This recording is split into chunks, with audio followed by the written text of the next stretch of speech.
साल था 1980 का। इस टाइम इंडिया और चाइना की दोनों की जीडीपी लगभग बराबर थी, 190 बिलियन डॉलर। लेकिन आज के डेट में ऐसा क्या हो गया कि चाइना की जो जीडीपी है वो इंडिया की जीडीपी के लगभग 4 गुना या उससे अधिक हो चुकी है। चाइना ने कौन कौन से ऐसे स्ट्रेटजीज प्लान अपनाए हैं जिसके वजह से आज वो इस पोजीशन पर है और हम काफ़ी पीछे हो रहे हैं। जब बात आती है विश्वगुरु बनने की, तो हमें ऐसे कौन कौन से स्ट्रेटजीज हैं जो कि हमें चाइना से अडॉप्ट करने चाहिए, तो हम लोग आगे चल करके विश्वगुरु बनने की जो होड़ है उसमें हम लोग बहुत पहले और बहुत जल्दी उसको अचीव कर सकते हैं। सबसे पहले नंबर पे आता है कि एजुकेशन और स्किल डेवलपमेंट। ऐसा कहा जा सकता है कि जो चाइना आज इतना सक्सेस हुआ है उसके पीछे उसका एजुकेशन और जो स्किल डेवलपमेंट का जो प्लान है वह बहुत उसकी हेल्प किया है। ऐसा नहीं कि इंडिया में एजुकेशन नहीं है, एजुकेशन है, लेकिन उस एजुकेशन के साथ जो हमारे यूथ हैं उनको स्किल का डेवलपमेंट नहीं हो पाता है, जिसके वजह से वो पीछे रह जाते हैं। तो इंडिया को भी चाहिए कि वो अपने जो भी युवा हैं उनको एजुकेशन देने के साथ साथ कुछ ऐसे स्किल्स दे जो कि इंडस्ट्री में काम आ सके। क्योंकि जब युवा स्किल्ड रहेगा तो उसको ऐसा रोजगार के लिए भटकना नहीं पड़ेगा, एग्ज़ाम देना नहीं पड़ेगा। अगर उसके पास स्किल होगा तो वह अपनी से चीज़ों को वह जनरेट कर सकता है, डेवलप कर सकता है। देखो चीन ने क्या है कि भाई उसका जो इंफ्रास्ट्रक्चर है बहुत ही बेहतरीन कर लिया है। उसने अपना इंफ्रास्ट्रक्चर जो ट्रांसपोर्टेशन होता है और अर्बन प्लानिंग उसने बहुत ही अच्छे से करी है। इसका फ़ायदा यह हुआ है कि जो चीन के लोग हैं और जो भी कुछ ट्रांसपोर्टेशन जो चीज़ें होती हैं उसका जो आवागमन है वो बहुत ही ज़्यादा आसान और सस्ता हो गया है।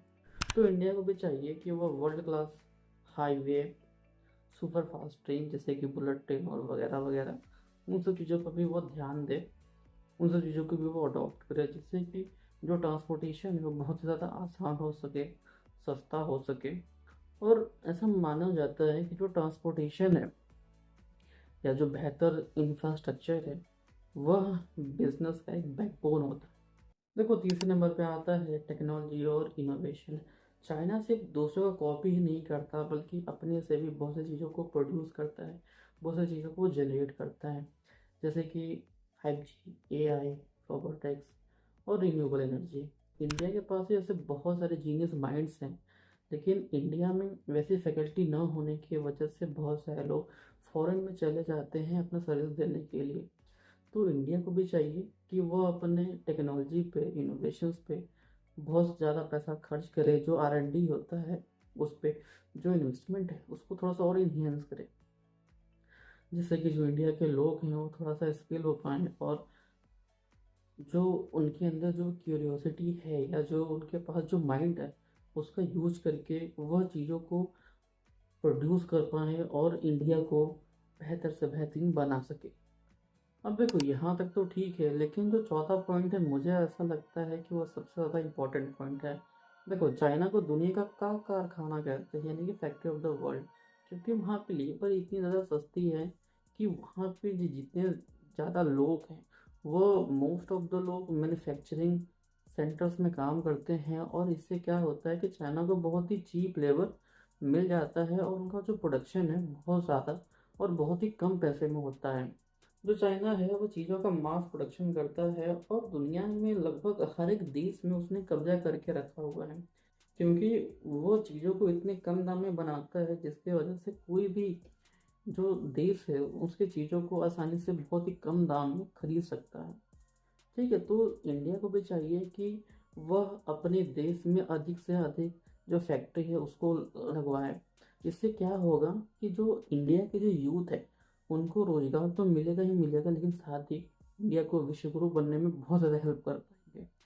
तो मेरे हिसाब से जो मैन्युफैक्चरिंग सेंटर को बढ़ावा देना है वो हद से ज़्यादा इम्पोर्टेंट पॉइंट होता है इंडिया को विश्व गुरु बनने के लिए। तो इससे क्या होगा कि जो इम्पोर्ट है ना, जो इंडिया करता है बाकी देशों से या फिर इवन चाइना से, तो वो बहुत ही कम हो जाएगा। इम्पोर्ट से याद आया है कि जो इंडिया है वह चाइना से अप्रोक्स 131 बिलियंस डॉलर के चीज़ों को इंपोर्ट करता है चाइना से इंडिया में। और जो इंडिया है वह सिर्फ मात्र 19.47 बिलियन डॉलर का एक्सपोर्ट करता है चाइना को। तो इस हिसाब से समझ सकते हो कि इंडिया कहाँ पर है। देखो, 5वें नंबर पे आता है कि बिजनेस को स्टैब्लिश करने के लिए जो पॉलिसीज़ होनी चाहिए वो बहुत ही लाइट, बहुत ही ट्रांसपेरेंट होनी चाहिए। और चाइना ने इस चीज़ को 1990 में ही कर लिया था, जिसकी वजह से चाइना में के अंदर बहुत सारे जो बिजनेस कंपनियां हैं वो अपना बिजनेस स्टैब्लिश करने के लिए 1990 के दशक से ही कोशिश करने लगी। तो इंडिया को भी कुछ ऐसा करना चाहिए कि उसकी जो पॉलिसीज़ हैं जो कि बिजनेस स्टैब्लिश करने को लेकर के है या फैक्ट्रीज को स्टैब्लिश करने को लेकर है, वो बहुत ही ईजी, बहुत ही लाइट और बहुत ही ट्रांसपेरेंट होनी चाहिए। उसमें किसी तरह का टैक्स या कंसेशन या घपलेबाजी नहीं होनी चाहिए। अब देखो, चाइना इतना सक्सेसफुल है तो उसकी चीज़ों को कॉपी करना कोई मूर्खता वाली बात नहीं है। लेकिन हाँ, एक बहुत ही समझदारी वाली बात है कि हम लोग दूसरों के से सीख करके अपने आप को कैसे बेहतर कर सकते हैं, बेहतरीन बना सकते हैं, वो चीज़ें हमें मायने रखती हैं। जो मैंने भी अपने 5 सजेशन दिए हैं उसमें से इंडिया को सबसे पहले कौन सा स्टेप लेना चाहिए, कौन सा प्लान, कौन सा स्ट्रेटेजी उसको अपनाना चाहिए, आप कमेंट में जरूर बताएं।